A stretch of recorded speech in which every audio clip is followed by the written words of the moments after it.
ஓம் கணேசாய நமக. பணிவறந்த வணக்கத்துடன் உங்கள் யோகா விஜய். சீர்பட்டுடுத்தி சிருங்கார நடை நடந்து செவ்விதழில் தேன் கலந்து கொடி இடை மேனிகுடன் கட்டான கட்டழகி கண்முன்னே ஒருத்தி கண் விழித்து பார்த்தால் பொழுது விடியும் தருணம். மகர ராசியிலே பிறந்த மன்னர்கள் இப்படியெல்லாம் கனவுகள் தோன்றக்கூடிய ஒரு காலகட்டம் இந்த 2025 ஜூலை மாத கனவுகள். இந்த கனவுகள் சாதாரணமானது அல்ல. நீங்கள் நினைத்தது போல அந்த வடிவம் கொண்ட ஒருத்தி உங்களை அள்ளி அணைக்கக்கூடிய ஒரு காலகட்டமாக இந்த ஜூலை மாதம் திகழ்கின்றது. இந்த ஜூலை மாதத்தில் ஒரு வித்தியாசமான நடவடிக்கைகள்லாம் இந்த மகர ராசியிலே பிறந்த மாமன்னர்களுக்கு வாழ்க்கையிலே மாற்றங்கள் மிகப்பெரிய தருணமாக அமையப் போகின்றது. ஆண்களுக்கு மட்டுமல்ல, பெண்களுக்கும் மகாராணிகளுக்கும் மகர ராசியிலே பிறந்த மகாராணிகளுக்கும் வாழ்க்கையிலே விடிவு காலம் பிறக்கக்கூடிய காலகட்டம் நெருங்கிவிட்டது. உங்களுடைய ஏற்கனவே உள்ள கனவுகளின்படி வாழ்க்கையிலே சரித்திரம் படைக்கின்ற அளவிலே மாற்றங்களை நிகழவிருக்கின்றார் இந்த சனி, ராகு, செவ்வாய், கேது இந்த 4 பேரும் எதிரெதிர் அணியிலே இருந்து கொண்டு மகர ராசியிலே பிறந்த உங்களுக்கு, அதாவது மகர மன்னர்களுக்கும் மகர மகாராணிகளுக்கும் யோகங்களை அள்ளித்தரக்கூடிய வகையிலே வந்து சேர்ந்திருக்கின்றார்கள். குறிப்பாக ராசி நாயகனாகிய சனி பகவான் ராசிக்கு 2ஆம் இடத்திலே ஆட்சி மூல திரிகோணமாக அமர்ந்து அவரோடு அரவு என்று சொல்லக்கூடிய ராகு பகவானும் சேர்ந்து கொண்டு இருக்கின்றார். குறிப்பாக மகர ராசியிலே பிறந்தவர்களுக்கு கும்பத்திலே அமர்ந்திருக்கின்ற ராகுவாலும் சிம்மத்திலே அமர்ந்திருக்கின்ற கேதுவாலும் சிரமங்கள் என்பது வராது. இது மகர ராசிக்கே உரித்தான ஒரு இயல்பான ஒரு விதி, ஜோதிட விதி. அதிலும் கும்ப ராகு சிம்ம கேதுவாக இருக்கின்ற காரணத்தினாலே முரட்டுத்தனமான சில நடவடிக்கைகள் ஏற்பட செய்யும். அந்த ஏற்பட செய்துவிட்டு இறுதியாக மிகவும் வெற்றிகரமாக உங்களுக்கு வெற்றிக்கனியை கொண்டு வந்து சேர்ப்பார்கள் இந்த கேதுக்கனியானவர். இந்த கேதுக்கனியானவர் அந்த சிம்ம ராசியிலே செவ்வாயோடு கூடி இருக்கின்ற போதும் இங்கே சந்திரனும் சேர்ந்து கொண்டார். ஜூலை மாதம் 1 தேதி அன்று சிம்மத்திலே சந்திரன், செவ்வாய், கேது இவங்க இருக்கின்ற காரணத்தினாலே வெற்றிக்கனியை தட்டி பறிக்கக்கூடிய ஒரு அளவிலே இந்த மாதம் உங்களுக்கு பிறந்திருக்கின்றது. ஆக உங்கள் ராசி நாயகனாகிய சனி, ஏற்கனவே நீங்கள் மகர ராசியிலே பிறந்த அன்பர்கள், காலதேவன் அவனுடைய கணக்கின்படி நீங்கள் உழைப்பாளிகள். உங்களுடைய உழைப்பு சனி வீடு என்ற காரணத்தினாலும் இரவு வீடு என்ற காரணத்தினாலும் இரவு பகல் பாராமல் உழைக்கக்கூடிய அன்பர்கள். உங்கள் உழைப்பை நீங்கள் அனுபவிப்பதை விட உங்களை சுற்றியுள்ளவர்கள் 75% அனுபவிப்பாங்க. உங்களுக்கு கிடைப்பதோ 25% தான். ஆக உங்களுடைய உழைப்பால் பல குடும்பங்கள் பிழைக்கக்கூடிய ஒரு அமைப்பு. அந்த உழைப்பதிலே மன்னர்கள் நீங்கள். அதிலே மற்றவர்கள் குளிர்காயக்கூடியதை எண்ணி பெருமைப்படுவீர்களே தவிர பொறாமையோ கோபமோ கொள்ள மாட்டீர்கள். அப்படிப்பட்ட ஆனந்தவாதிகள் நீங்கள். மற்றவர்களை அனுபவிப்பதை பார்த்து ஆனந்தப்படக்கூடிய ஒரு அன்பர்கள். உங்களுடைய உழைப்பின் பயன் மற்றவர்கள் பெறுவதை கண்டு உளம் பூரிக்கக்கூடிய ஒரு அன்பர்கள்தான் மகர ராசியிலே பிறந்த மாமன்னர்கள் அப்படின்னு சொன்னேன். ஏனென்றால் ஏழையின் சிரிப்பில் இறைவனை காண்கிறோம் அப்படின்னு அரசியல்வாதிகள் பொத்தாம்பதோ சொல்லிட்டு போயிடுவாங்க. ஏழைகள் அங்கே சிரித்தாங்கன்னு சொன்னால் அவங்க பிளப்பு போயிடும். ஆக சிரிக்க விட மாட்டாங்க. பட்சே மகர ராசியிலே பிறந்த நீங்கள் ஆணாக இருந்தாலும் பெண்ணாக இருந்தாலும் உங்கள் உழைப்பின் மூலமாக கிடைக்கக்கூடிய பலன்களை மற்றவர்களுக்கு கிடைக்கச் செய்து அதிலே ஆனந்தம் பெறக்கூடிய அன்பர்கள் என்ற காரணத்தினாலே மாமன்னர்கள் மகாராணிகள் என்று நான் சொன்னேன். ஆக அப்படிப்பட்ட உங்களுக்கு இரவு பகல் என்று பாராமல், அதிலும் குறிப்பாக இரவு ஷிஃப்ட்டு வேலை அப்படின்னு சொன்னால் அல்வா சாப்பிட்டது போல் உங்களுக்கு. ஏன்னா இரவு உங்கள் வீடே இரவு வீடு தான். ஆகையினாலே அந்த இரவு பயணம், இரவு பெரும்பாலும் டிரைவர்கள் பாருங்கள், அந்த இரவு பகல் போய்கொண்டிருக்கக்கூடிய டிரைவர்கள்லாம் மகர ராசி மகர லக்கணமாக இருக்கலாம், மகர ராசியாக இருக்கலாம், அல்லங்கில் மகர லக்கணமாக இருக்கலாம். இப்படித்தான் பெரும்பாலும் அமைவாங்க. அதே போல் ஓவர் ஷிஃப்ட்டு பகல்லையும் பார்த்துட்டு நடுராத்திரி வரையும் பார்க்கக்கூடிய ஓவர் ஷிஃப்ட்டு பார்க்கக்கூடியவர்களுக்கும் பார்த்தீங்கன்னு சொன்னால் மகர ராசியாக இருக்கலாம், அல்லங்கில் மகர லக்கணமாக இருக்கலாம். பெரும்பாலும் மகர லக்கணமாக அவங்க இருப்பாங்க. அப்படிப்பட்ட நேயர்கள் தான் காலதேவனுடைய சூரிய நாராயணனுடைய 10வது வீடு அது. ஆகையினாலே உழைப்பாளிகள், உழைத்து முன்னேறக்கூடிய அன்பர்கள். இப்படிப்பட்ட உங்களுக்கு கொஞ்சம் முசுறுக்குணம் இருக்கத்தான் செய்யும். அதே சமயத்தில் குணம் இருக்கக்கூடிய இடத்துல கோபம் இருக்கத்தான் செய்யும். அப்படிப்பட்ட உங்களுடைய தயவு மற்ற குடும்பங்களை வாழ வைக்கக்கூடியதாக அமையும். ஆக உங்களுடைய ராசி நாயகனும் பகல் வீடாகிய ஆட்சி மூல திரிகோண வீடாகிய கும்பத்தில் போய் இருக்கிறாரு. 2ஆம் தேதி அவர் வக்ரமாகி விடுகின்றார். சால பலத்தோடு விளங்குவார் அந்த சனீஸ்வரர். அந்த வக்ரம் அடைகின்ற காரணத்தினால 8ல் அமர்கின்ற அந்த செவ்வாயும் சந்திரனும் கேதுவும் உங்களுக்கு பாதகத்தை வழங்க முடியாது. இவர் ராசி நாயகன் வக்கரிக்கின்ற காரணத்தினாலே ராகுவினாலும் கட்டுப்படுத்த முடியாது. குருவின் பார்வை வேறு விழுகின்றது. ஆகையினாலே மகர ராசி அன்பர்களுக்கு மிகப்பெரிய மாற்றங்களை இந்த மாதம் கொண்டு வரவிருக்கின்றது. ஒன்றுக்குடையவன் 2ஆம் இடத்திலே அமர்ந்து ராகுவோடு சம்பந்தப்பட்டு குருவின் பார்வையை பெற்றிருக்கின்ற காரணத்தினாலே உழைப்பின் பயன் முழுமையாக கிடைக்கக்கூடிய ஒரு காலகட்டம், உன்னதமான காலகட்டம். உங்களுடைய உழைப்பிற்கேற்ற ஊதியம் கிடைக்கக்கூடியதாக இந்த மாதம் அமையும். அதே போல் தொழில் வியாபாரம் செய்து கொண்டிருக்கக்கூடிய அன்பர்களுக்கு இந்த காலகட்டத்தில் விரிவான ஒரு விரிவடையக்கூடிய தொழில், உங்களுடைய வியாபாரம் முன்னேற்றம் பெறக்கூடிய ஒரு காலகட்டமாக விளங்கும். போட்டியாளர்கள் கடுமையாகவே இருப்பாங்க. உங்களை விட அதிரடி தாக்குதல் நடத்தக்கூடிய ஒரு வல்லமை பெற்றவர்களாக இருப்பார்கள். இருப்பினும் நீங்கள் உங்களுடைய சக ஊழியர்களால், உங்களுக்கு ஏற்பட்ட ஊழியர்கள் உங்களுக்கு மிகவும் அருமையான ஊழியர்கள். அப்படிப்பட்ட ஊழியர்களால் ஒரு சாதாரண ஒரு மத்தாப்பு தூக்கி போட்டே அந்த எதிரிகளை புறமிதவிட்டு ஓடச் செய்யக்கூடிய ஒரு அருமையான காலகட்டமாக விளங்கும். ராகு கூட இருக்கிறாரு, குரு பார்த்துன்னு இருக்கிறதுனால சத்துருக்கள் ஏகப்பட்ட செலவுகள் செய்து உங்களை ஓக்கிறதுக்கு பார்ப்பாங்க. பட்சே நீங்கள் ஒரு சின்ன செலவு செய்து மொத்தத்திலையும் டோட்டலையும் முடிச்சிடுவீங்க. அப்படிப்பட்ட ஒரு யோக அமைப்பு இந்த மாதத்திலே அமைந்திருக்கின்றது. ஆக போராட்டம் என்பது நிச்சயமாக இருக்கத்தான் செய்யும். 2ஆம் இடத்துல ராகுவும் சனியும் கூடி, சனி வக்கரம் பெற்றுவிட்ட காரணத்தினாலே உங்களை முந்த முடியாது. தொழில் போட்டிகளில் உங்களை முந்தி செல்ல விடமாட்டீர்கள். அப்படிப்பட்ட காலகட்டம். சரி, உத்தியோகத்தில் இருப்பவர்களுக்கு நல்ல சந்தோஷமான செய்திகள் கிடைக்கப் பெறுவீர்கள். இன்க்ரிமெண்ட்டு, அதே போல் எக்ஸ்ட்ரா போனஸு, எக்ஸ்கிரேஷியா, இவைகள்லாம் அந்த மாதத்தில் உங்களுக்கு அறிவிப்பு சேரும்.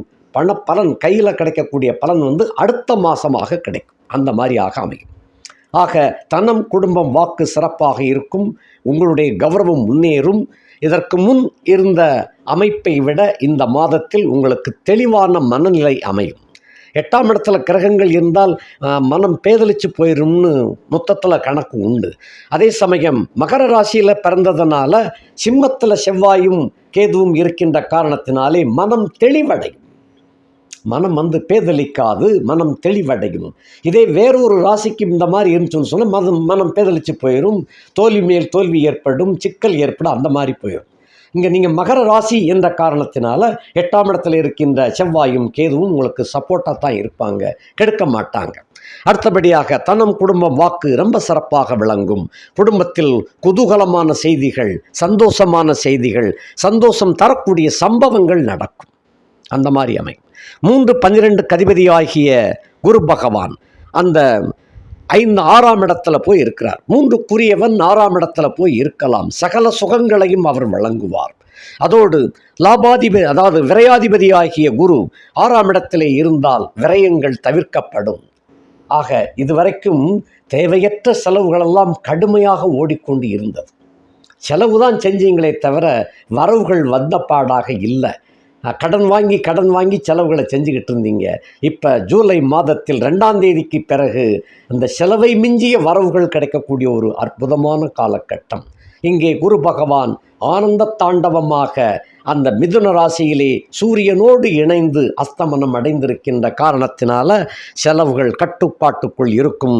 அதே சமயத்தில் சுப செலவுகள் அதிகமாகவே ஏற்படும்.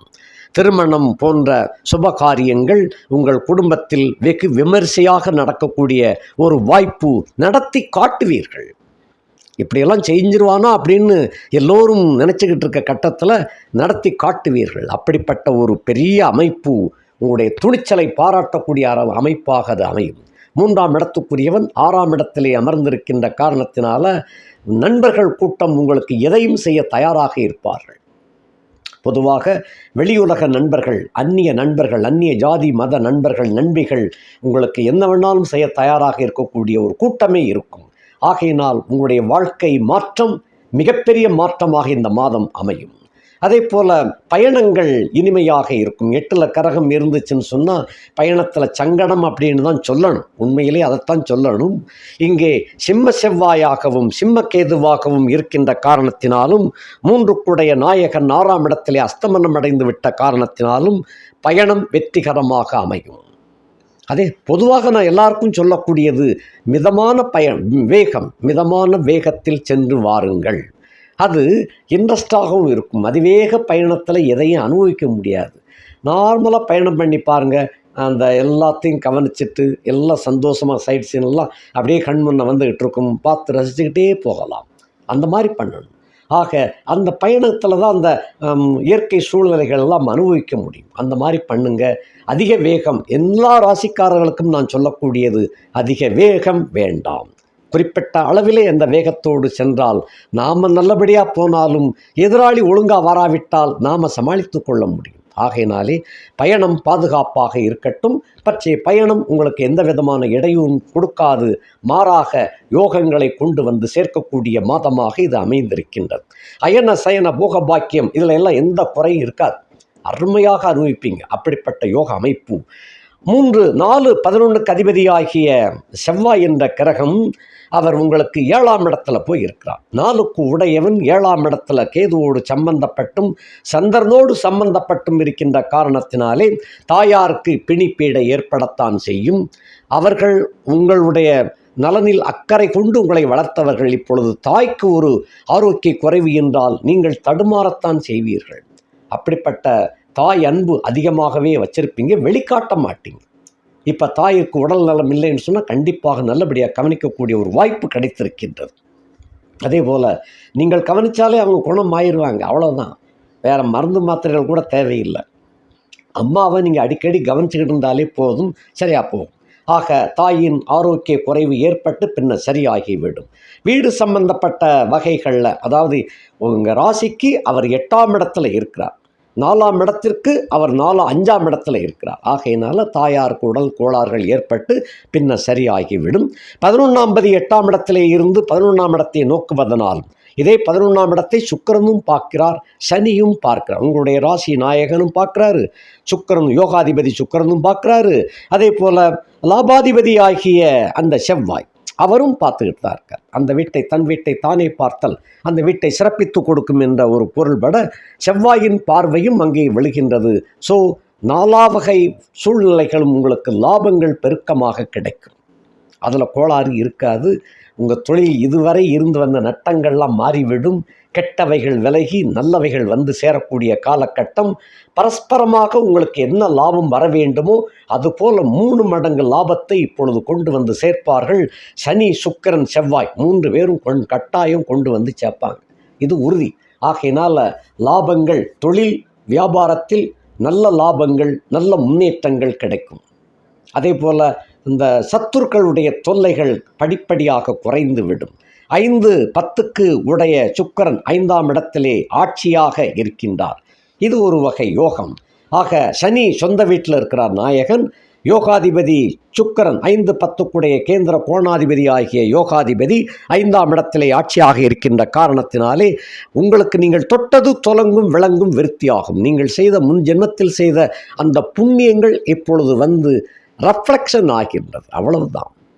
நீங்கள் ஏற்கனவே செஞ்ச புண்ணியம்தான் இங்கே வந்து உங்களுக்கு ரிஃப்ளெக்ஷன் ஆகி உங்களுடைய யோக போகங்களிலே திளைக்க வைக்கக்கூடியதாக அமைந்திருக்கின்றது. அதாவது 10 5 5 5 அதே போல் இருக்கின்ற காரணத்தினால அந்த தொழில் வளம் வந்து பெருகக்கூடிய காலகட்டம்.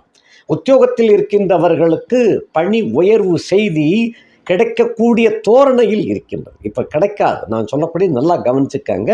இந்த கட்டத்தில் கிடைக்காது, கிடைக்கக்கூடிய சூழ்நிலையில் உங்கள் ஃபைல் வந்து அந்த ப்ரமோஷன் செக்ஷனில் இருக்குது, அந்த ஃபைலோடு சேர்ந்துருக்குதுங்கிற செய்தி உங்களுக்கு கிடைக்கும்.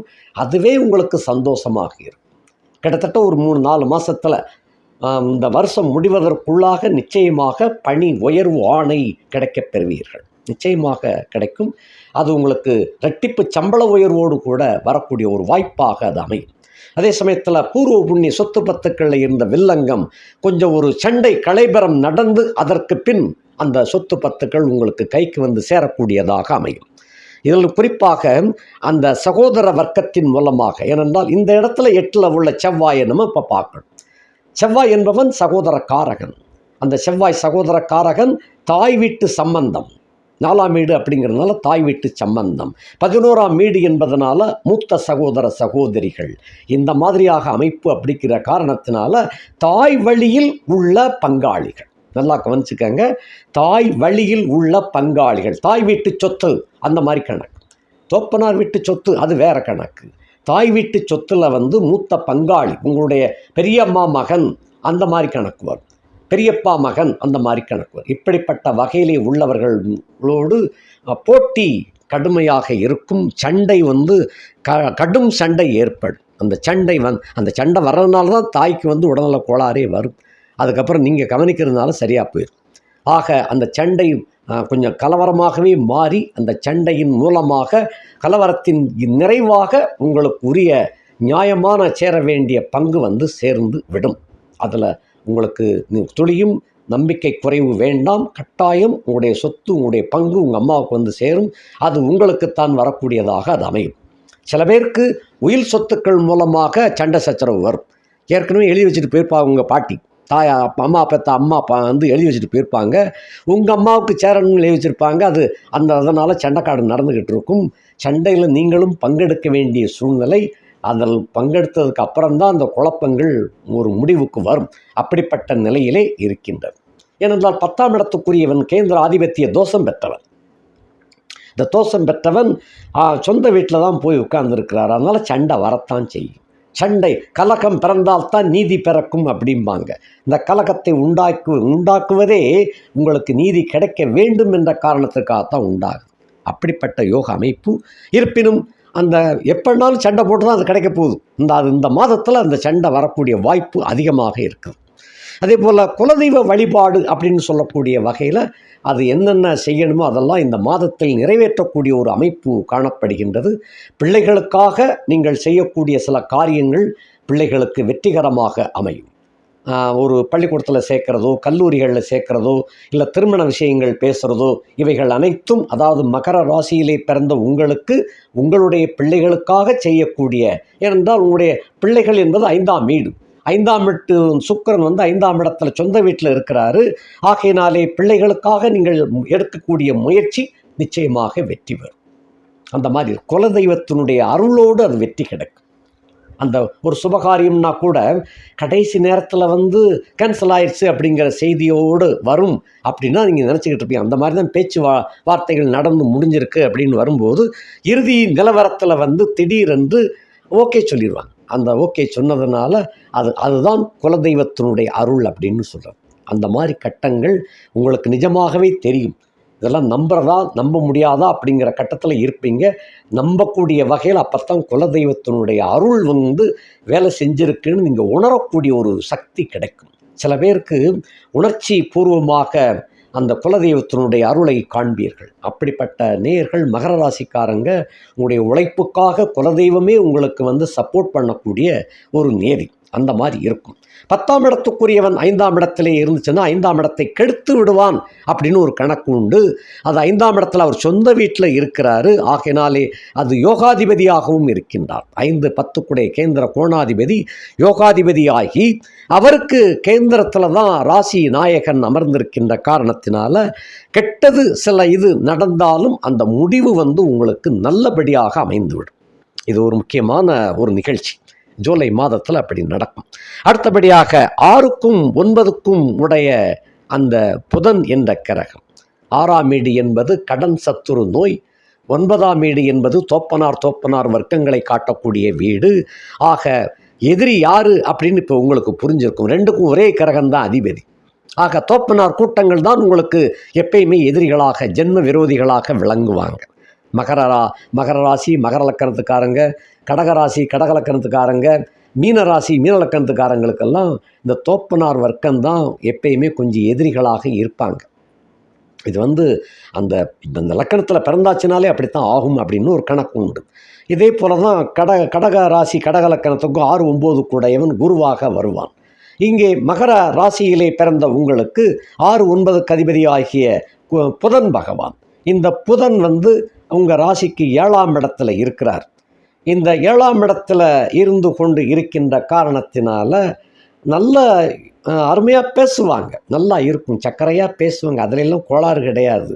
ஆனால் உள்ளுக்குள்ள விஷம் வைத்து கொண்டு பேசுவார்கள். சர்க்கரையாக பேசுகிறத முழுமையாக நம்பிவிடக்கூடாது. உள்ள பகை உதட்டில் உறவு அப்படின்னு தான் அவங்க இருப்பாங்க. நீங்கள் மெய்மறந்து ரசிச்சுக்கணுமே தவிர அதை அப்படியே நம்பிவிடக்கூடாது. நம்பினீங்கன்னு சொன்ன சிக்கல் உங்களுக்குத்தான், கடன் உங்களுக்கு உண்டாகக்கூடிய வாய்ப்பாக போய்விடும். அல்லங்கில் யாரையாவது கோர்த்து விட்டு சண்டையை மூட்டி விட்டு போயிடுவாங்க. ஆகையினால எதையும் முழுமையாக நம்புவது போல் இருக்க வேண்டும், பட்சே நம்பப்படாது. அந்த மாதிரி நடந்து கொண்டால் சிக்கலை இல்லை. 9 கூடையவன் 7ஆம் இடத்துல இருக்கிறார். தோப்பனாருடைய உடல்நலம் ஆரோக்கியமாகவே காணப்படும். தோப்பனாருக்கு தொலைதூரத்திற்கு சென்று வரக்கூடிய வாய்ப்புகள் ஏற்படும். அதன் மூலமாக வரவுகள் கிடைக்கும், யோகங்கள் பிரமாதமாக இருக்கும். இதன் மூலமாக உங்களுக்கும் சப்போர்ட்டாக இருக்கும். ஆக தோப்பனாரால் உங்களுக்கு இந்த காலகட்டத்திலே வரவுகள் கிடைக்கக்கூடிய ஒரு காலகட்டமாக விளங்கும். அவருக்குரிய வரவுகள் அனைத்தும் உங்களையே சேரக்கூடியதாகவும் அமையும். அடுத்தபடியாக 8ஆம் இடத்துக்கு அதிபதியாகிய சூரியன் 6ஆம் இடத்துல போய் இருக்கிறார். ஆகவே களங்கம் காணாமல் போய்விடும். இதுவரைக்கும் உங்களை கரிச்சு கொட்டிக்கிட்டு இருந்தாங்க நிறைய பேர். ஏன் உங்கள் குடும்பத்தில் கூட உங்களுக்கு விரோதமாகத்தான் செயல்பட்டுக்கிட்டு இருந்தாங்க. அதெல்லாம் மாறி இப்பொழுது நல்ல பெயர் எடுக்கக்கூடிய தருணமாக அந்த அதிர்ஷ்டங்கள் கிடைக்கக்கூடியதாக அமைகின்றது. 8 கூடையவன் 6ல் இருந்துச்சுன்னு சொன்னால் களங்கம் காணாமல் போயிடும், கெட்ட பேரெல்லாம் ஒளிந்து விடும். நல்ல பெயர் எடுக்கக்கூடிய ஒரு வாய்ப்பை இந்த சூரியன் உங்களுக்கு கொடுக்கின்றார். சூரியன் என்றாலே கௌரவம் தான். அந்த கௌரவம் உங்களை தேடி வரும். சில சமயங்களில் சமுதாயத்துக்கே நீங்கள் தலைவராக தேர்ந்தெடுக்கப்படக்கூடிய ஒரு காலகட்டமாக விளங்கும். அப்படிப்பட்ட அருமையான யோகம் அது. அந்த தலைமை பொறுப்பு அப்படிங்கிற கட்டம், அது உங்களுடைய உழைப்புக்கு கிடைத்த ஒரு பட்டம், அந்த பதவி அந்த மாதிரி இருக்கும். சில பேர் அந்த கோவில் விழாக்களில் தலைமை பொறுப்பை ஏற்று நடத்தக்கூடிய ஒரு வாய்ப்பாக அமையும். சில குடும்பங்களில் வேறு மதம் வேறு ஜாதியாக இருந்த போதிலும் கூட அவங்களோடு நீங்கள் உறவாடுவதன் மூலமாகவும் அவர்களுக்கு நீங்கள் செய்யும் சில தொண்டுகள் மூலமாக நீங்கள் அங்கே தலைவராக போற்றப்படக்கூடிய ஒரு வாய்ப்பு கிடைக்கப் பெறும். இவைகளெல்லாம் இறைவனால் அருளப்படக்கூடிய ஒரு வாய்ப்பாகும். இவைகள் உங்களுக்கு யோகத்திற்கு மேல் யோகத்தை கொண்டு சேர்க்கும், கௌரவத்தை நல்லபடியாக உயர்த்தி காட்டக்கூடிய ஒரு வாய்ப்பு. அதுக்கு அடுத்தபடியாக 7ஆம் இடத்துக்குரிய சந்திரன் அவர் 8ஆம் இடத்துல போய் உட்கார்ந்திருக்கார். இது நண்பர்கள், மனைவி, கூட்டாளிகளை குறிக்கக்கூடிய வீடு. மகர ராசியிலே பிறந்தவர்களுக்கு ஜென்ரலாகவே உங்களுக்கு 2 பெண்கள் தொடர்பு கொண்டே இருக்கும். ஒருத்தி போயிட்டா கூட இன்னொருத்தி அந்த இடத்த ஃபில்லப் பண்ணிடுவாள். இந்த காலகட்டமாக விளங்கக்கூடியதான் மகர லக்கணம். மகர ராசியிலே பிறந்தவர்களுக்கு இந்த மாதிரி தான் அமையும். இதில் அதாவது மனைவி ஒருத்தி இருக்க எக்ஸ்ட்ரா தான் நான் 2 சொல்லிக்கிட்டு இருக்கேன். இந்த மாதிரி எப்பயுமே உங்களுடைய வாழ்க்கை பயணத்தில் தொடர் கதையாக கொண்டே இருப்பார்கள். இங்கே சந்திரனோடு செவ்வாயும் கூடியிருக்கின்றார், கேதுவும் கூடியிருக்கின்றார். 7 சந்திரன் 8ஆம் இடத்தில் அமர்ந்ததோடு மட்டுமல்ல, அங்கே செவ்வாயும் சேர்க்கை, கேதுவும் சேர்க்கை. ஆக இந்த காலகட்டத்தில் நாம் முதல்ல சொன்ன அந்த கனவு நாயகி இந்த காலகட்டத்திலே உங்களுக்கு நிஜமாகவே காட்சி கொடுக்கக்கூடிய ஒரு கட்டம். ஆக 2 பெண்களோடு 3ஆவதாக ஒரு பெண்ணை நீங்கள் மறுவக்கூடிய ஒரு அமைப்பாக வந்து சேர்ந்திருக்கிறது இந்த மாதம். இவ்வளவு ஆர்ப்பாட்டங்களுக்கு இடையே இந்த வேலையையும் எப்படியப்பா செய்கிறீங்க அப்படிங்கிறதான் எல்லாருடைய கேள்வியாகவும் இருக்குது. அத்தனையும் தாங்கி போகக்கூடிய வல்லமை படைத்த நீங்கள் உழைப்பாளியாக இருந்தால் மட்டும் பத்தாது, இந்த இடத்தில் இவைகளை சமாளித்து போகக்கூடிய ஒரு வாய்ப்பு இருக்குது பாருங்க. அது மகரத்திற்குத்தான் அந்த சப்போர்ட் கிடைக்குமே தவிர மற்றவங்களுக்கு கிடைக்காது. அப்படிப்பட்ட ஒரு மமதை உள்ள ஒரு வசீகர சக்தியுடைய ராசி அந்த மகர ராசி. இந்த மகர ராசியிலே பிறந்தவர்களுக்கு எப்படி கூடி பார்த்தாலும் இந்த மாதிரியான ஒரு சம்பவம் வரக்கூடியதாகவே வந்து விடுகின்றது. இது போக வயது மூத்த நீங்கள் வேலை பார்க்கக்கூடிய இடத்துலையோ அல்லங்கள் வேலை பார்க்கும் அலுவலருடைய தொடர்பு கொண்டவர்களுடைய ஒரு நட்பாக இருக்கலாம், அல்லங்கள் இந்த தொழில் செய்யக்கூடிய இடத்துலையும் சரி, வியாபாரம் செய்யக்கூடிய இடத்திலும் சரி, இந்த மாதிரி உங்களை விட வயது மூத்த பெண்மணி, அது கணவன் இழந்த அல்லங்கள் கணவனை பிரிந்தவளாக அவள் இருப்பாள். ஏன்னா கேது சேர்ந்திருக்கிறார் இல்லையா? ஆகையினால உங்களுடைய கனவு நாயகி ஒருத்தி வேற, இதே போல் வயது மூத்த ஒருத்தி வேற. இந்த மாதிரியாக நெருக்கம் ஏற்படக்கூடிய கட்டமாக இங்கே ஜூலை மாதம் உங்களுக்கு அமைந்து இருக்கிறது. இவைகளில் உங்களுடைய தசாபுத்தியை பொறுத்து எதை ஏற்றுக்கொள்வது எதை ஒதுக்குவது அப்படிங்கிறது அவங்கவங்க ஜாதகத்தை பார்த்து அதற்கு தகுந்தவாறு உங்களுடைய போக்கை மாற்றிக்கொள்ள வேண்டும். ஏனென்றால் நீங்கள் கௌரவம் மிக்கவர்களாக உயர் பதவி வகிக்க வேண்டிய ஒரு அற்புதமான ஒரு காலகட்டமாகவும் வருகிறது. இந்த இடத்தில் இந்த மாதிரி ஒரு இடைச்செருகல் வருவதை நீங்கள் கொஞ்சம் அவாய்ட் பண்ணுறது நல்லது அப்படின்னு எனக்கு படுது. പക്ഷേ விதி என்பது வலிமையானது இல்லையா? விதி கட்டாயம் தன் கடமையை செய்யக்கூடிய கட்டம் அந்த ஜூலை மாதத்தில் இப்படியெல்லாம் இருக்குது. இதை உங்கள் ஜாதகத்தை பார்த்து கொண்டு அதற்கு தகுந்தவாறு அந்த வாழ்க்கை பயணத்தை மேற்கொள்வது நல்லது. ஏனென்றால் வருகின்ற யோகம் தெய்வீக யோகமாக இருக்கின்றது. உங்களுடைய குல தெய்வமே உங்களுக்கு சப்போர்ட்டாக இருக்கக்கூடிய மாதமாக இது இருக்கின்றது.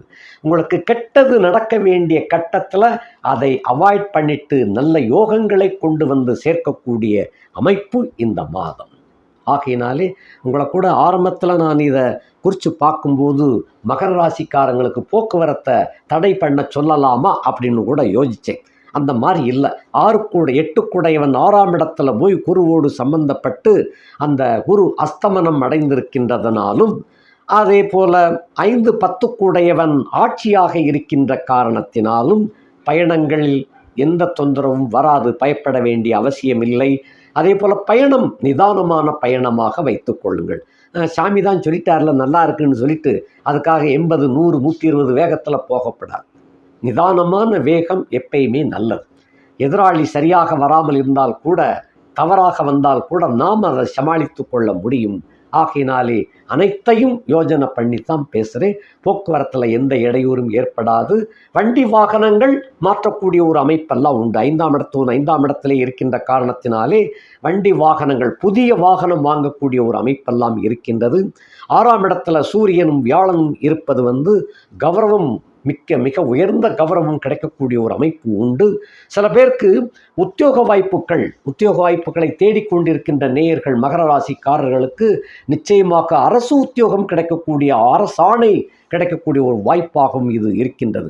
போட்டித் தேர்வு எழுதி ரிசல்ட்டுக்காக காத்து கொண்டிருப்பவர்களுக்கு இந்த மாதத்தில் நல்ல செய்தி உங்களுக்கு தேடி வரும். அரசாணையோடு வந்து சேரக்கூடிய ஒரு மாதமாக இந்த ஜூலை மாதம் திகழ்கின்றது. எதிர்பார்த்து காத்திருக்கலாம். போட்டித் தேர்வில் நீங்கள் கணக்கு போட்டது ரிசல்ட் நம்ம ஃபெயில் ஆயிடுவோம்னு கூட நினச்சிருக்கலாம்.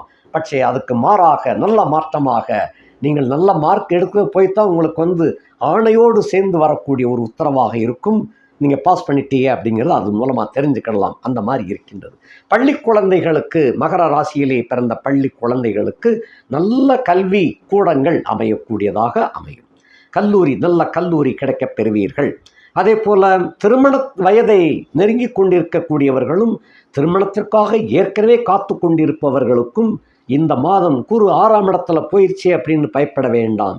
அந்த இதுக்கும் சம்பந்தம் கிடையாது. அதாவது குரு பார்வை இருந்தால் தான் கல்யாணம் நடக்கும்னு அப்படி அர்த்தம் கிடையாது. குரு பார்க்கக்கூடியதாக இருந்துச்சுன்னு சொன்னால் அது செலவுகள் அதாவது குறைந்த செலவோட நிறைந்த கல்யாணமாக அது அமைஞ்சிடும். அவ்வளவுதான், வேற ஒன்றும் கிடையாது. அதுக்காக குரு பார்த்தா தான் கல்யாணம் நடக்கணும் அப்படின்னு சொன்னால் ஒரு வருஷத்துக்கு ஒரு வருஷம் மாற்றி குரு பார்வை வரும். அப்போ வருஷம் 2 வருஷத்துக்கு ஒரு கல்யாணம் பண்ண முடியுமா? அந்த மாதிரி கிடையாது. மகர ராசிக்காரங்களுக்கு 6ல் குரு மறைஞ்சால் நல்லது தான். அப்போ திருமண சம்பவங்கள் மிகச்சிறப்பாக நடந்தேறும். அதுவும் இந்த காலகட்டத்தில் உங்களுடைய திருமணத்திற்காக காத்து கொண்டிருப்பவர்கள், ஏற்கனவே வரன் தேடி அலைந்து கொண்டிருப்பவர்களுக்கு சரியான வரன் கிடைக்கப் பெறுவீர்கள். அதுதான் அந்த மாதிரி தான் இருக்கும். ஆக சுப நிகழ்ச்சிகள் வெகு சிறப்பாக நடக்கும். இந்த காதலித்து கொண்டிருப்பவர்கள் கூட பேக்கேஜ் ஆகிருக்கும். அந்த காதல் பேக்கப்பு அப்படிங்கிறாங்க இல்லையா, இதெல்லாம் ஆகிக்கிட்டு இருக்கிறவங்க கூட அந்த காதலியே திரும்ப உங்களை சேரக்கூடிய ஒரு வாய்ப்பாக அமைந்து விடும். ஆக திருமணம் படுஜோராக நடக்கும். நல்ல வாய்ப்பு. திருமணமே நடக்காட்டிலும் கூட பேச்சுவார்த்தை முடிவடைந்து இந்த மாதம் இத்தனாம் தேதி கல்யாணங்கிறத உறுதி செய்யக்கூடிய காலகட்டமாக விளங்கும்.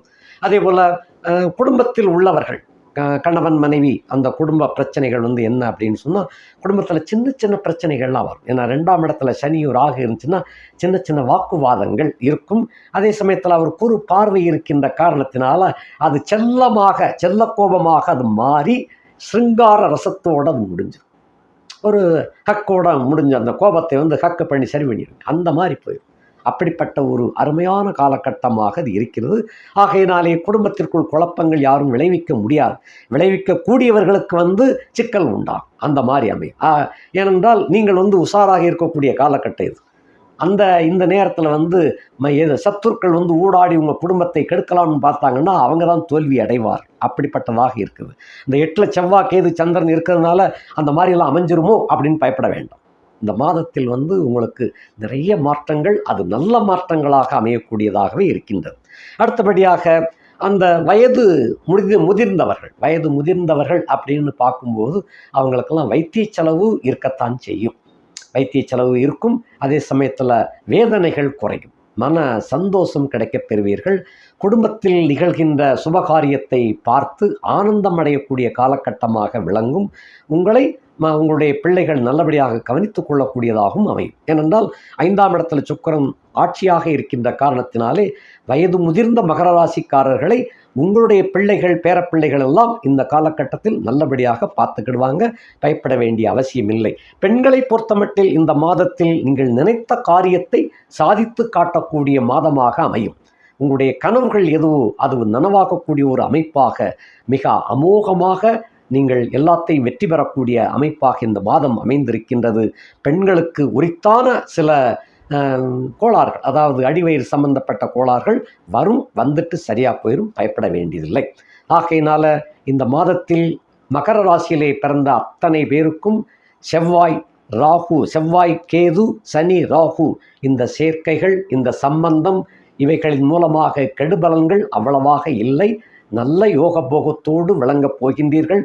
புதியவர்கள் சந்திப்பு, புதியவர்களுடைய நட்பு உங்களுக்கு மேலும் மேலும் வளம் சேர்க்கக்கூடியதாக அமையும். வாழ்க்கை வளமோடு நீங்கள் செயல்பட்டு வாழ்க்கை வளமோடு விளங்குவதற்கும் அந்த வளத்தை சேர்க்கின்ற அடித்தள மாதமாக இந்த மாதம் உங்களுக்கு அமையவிருக்கின்றது. வாழ்க வளமுடன். நன்றி, வணக்கம்.